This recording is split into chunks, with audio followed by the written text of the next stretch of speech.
Hey there, I'm Daisy Whitney reporting for Beat TV at the Cable Show in Los Angeles. Just talked to Rebecca Glashow at Discovery. She heads up digital distribution there, and she talked to us about what's entailed in the company's launch of a 3D network early next year, and also the challenges that remain ahead in accessing cable shows online. So Rebecca, Discovery is going to be launching a 3D network in 2011. Update us on where things stand with that. Yeah, we are very excited. We announced at CES this year that Discovery will be launching the first 24/7 linear network with Sony and IMAX as partners. And the network will be launching sometime next year. We are in the process of hiring a GM, and obviously once he's or she is in place, we'll have a much clearer picture on timing. But we're very excited. The content's starting to be produced as we speak. What will be on it? What will we see? It will be content from Discovery Networks and some of our other TLC, Animal Planet, the other networks under the portfolio, as well as content that's coming from IMAX and from Sony. You'll have content that's produced in 3D originally, and then some up-converted content as well. So the big thing that consumers want to know is, will they have to wear glasses to watch it? They will. In this world, you still do need the glasses. But there's been a lot of success so far with the sets out in the marketplace, and there seems to be a lot of enthusiasm, and there'll be a big push over the holiday time.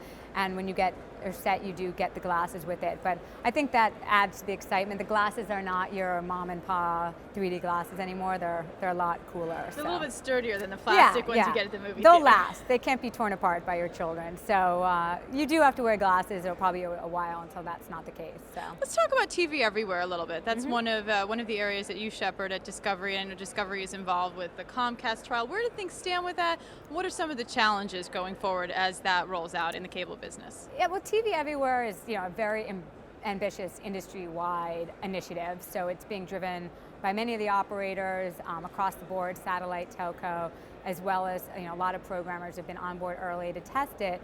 It's a great concept that ultimately you're paying once for a subscription service and you're getting content on multiple platforms, so online, mobile. So for the consumer, I think it's a great value, and it's a great way to preserve the subscription model, which is an ecosystem that we all thrive in the cable world. There's some business challenges that I think we're all trying to figure out. We participate in trials now to try to answer some of those questions, and a lot of them are around measurement of the content. If you're putting content online, you're putting it in a C3 window, are you getting the measurement through Nielsen or through whatever the measurement system that's going to be embraced? That's kind of a little bit TBD. Then how do you window the content? And Discovery has incredibly compelling content that's evergreen.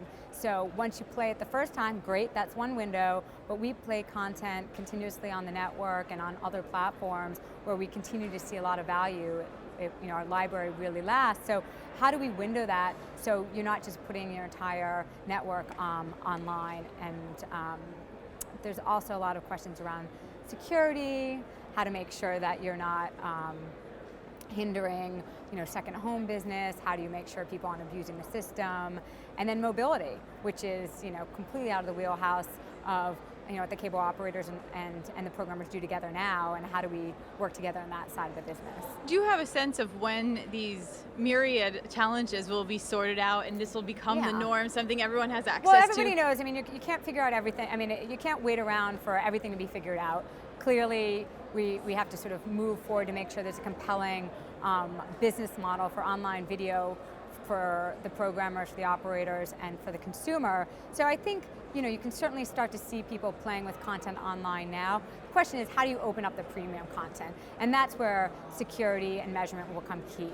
There's certainly a lot that I think you'll see almost in sort of a VOD window where you see content that maybe is not necessarily as current, but is compelling online. But how do you, when you want to move to the next day or live content, you have to figure out those business issues.